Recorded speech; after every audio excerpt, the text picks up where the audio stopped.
Trump, Putin und Angela Merkel sind längst abgereist. Bleiben tun aber die Überreste eines Protestes gegen den Kapitalismus und den Staat. Jeder hat die Bilder im Fernsehen gesehen. Brennende Autos, Barrikaden, Wasserwerfer, Prügeleien und Scharmützel zwischen dem autonomen schwarzen Block und der Bundespolizei. Das Schanzenviertel mit seiner nun international bekannten Straße Schulterblatt und dem von links autonom besetzten Zentrum Rote Flora war Mittelpunkt der Krawalle. Also nach allem, was man so liest oder auch auf den Straßen mitbekommen hat, waren das ja wohl, da haben wir internationale Gäste hier in der Stadt gehabt. Aber eingeladen haben eben Hamburger Gruppen zu bestimmten Demos, die dann eskaliert sind. Also ich werde sicherlich dafür sorgen, soweit es in meiner Kraft steht, dass wir hier eine Koalition zusammenbekommen von Leuten, die das nicht mehr hinnehmen wird. Also weder von Seiten der Politik, die uns hier mit Veranstaltungen noch und nöcher zuknallen. Das Viertel ist eigentlich komplett überlastet. G20 hat einfach nur noch das fast zum Überlaufen gebracht. Wir werden unsere Anliegen nicht nur der Politik gegenüber beschreiben, sondern auch den Floristen gegenüber, weil ich denke, dass sich alle irgendwie unbequeme Fragen gefallen lassen müssen jetzt, und zwar auch die Leute aus dem Viertel. Das hier ist aber eine andere Geschichte. Die Geschichte einer Stadt, die aufsteht, die die Krone gerade rückt, sich den Mund abputzt und weitermacht. Es ist Sonntag, der Tag danach. Auf Facebook wurde von den Bürgern die Veranstaltung Hamburg räumt auf publiziert. Und in der kürzester Zeit hatte sie tausende Zusagen von Menschen, die den Dreck der vergangenen Tage wegwischen wollen.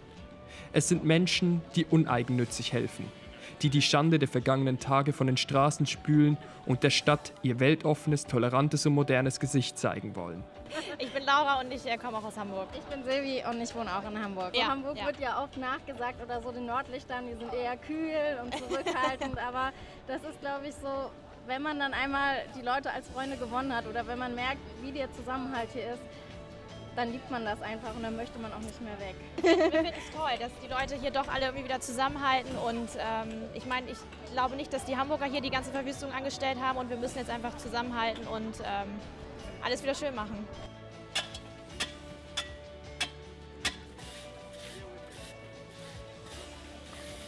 Ja, ich finde das insgesamt eine ganz schöne und rührende Aktion. Ne? Das zeigt einfach, dass bestimmte Leute in der Stadt Gemeinschaftssinn haben und ja, sich für das Viertel einsetzen.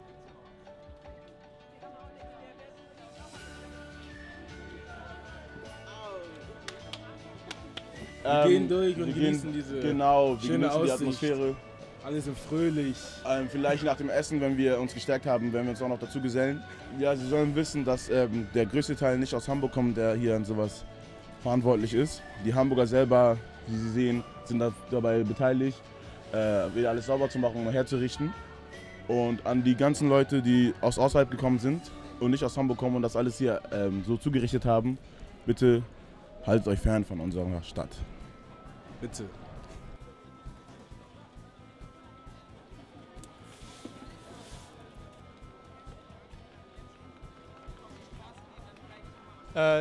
Ich bin Marek, ich bin 19. Ich habe halt gehört, dass hier halt alles eben halt dreckig war, zerstört und ich wollte halt einfach helfen. Wir gehen halt hier alle mal feiern eben halt und um der Stadt halt auch mal was zurückzugeben.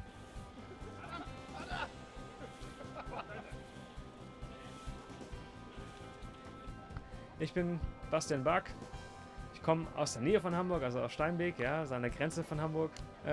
Mich bewegt, dass man mal was tun kann, ohne Gewalt irgendwie auszuüben oder gegen etwas zu sein, sondern einfach mal zu sagen, hey, egal was die Welt für einen Mist verzapft, ja, wir machen etwas Gutes. Ja, wir machen etwas, dass wir sagen, okay, wir wollen einfach mal ein positives Zeichen setzen, nicht immer nur negativ und immer nur irgendwie so eine Attitüde irgendwie zeigen, die irgendwie von innen heraus gegen etwas zu sein, sondern einfach zu sagen, hey, wir wollen einfach nur, dass die Menschen in Harmonie zusammenleben, dass die Menschen irgendwie mehr aufeinander Acht nehmen und selbst wenn die Politiker das alles nicht hinkriegen, was auch immer da oben passiert, wir müssen uns auch nicht gegenseitig irgendwie unsere Ressourcen kaputt machen, die sowieso schon sehr schwer für uns zu bewältigen sind. Ja, und einfach zu sagen, okay, heute gehen wir einfach mal hier raus und sagen einfach, hey, wir wollen einfach mal was Gutes tun, wir wollen einfach mal irgendwie was bewegen. Das ist das Beste, einfach zu sagen, okay, wir machen ein Statement Einfach zu sagen, ja, Frieden, das wollen wir.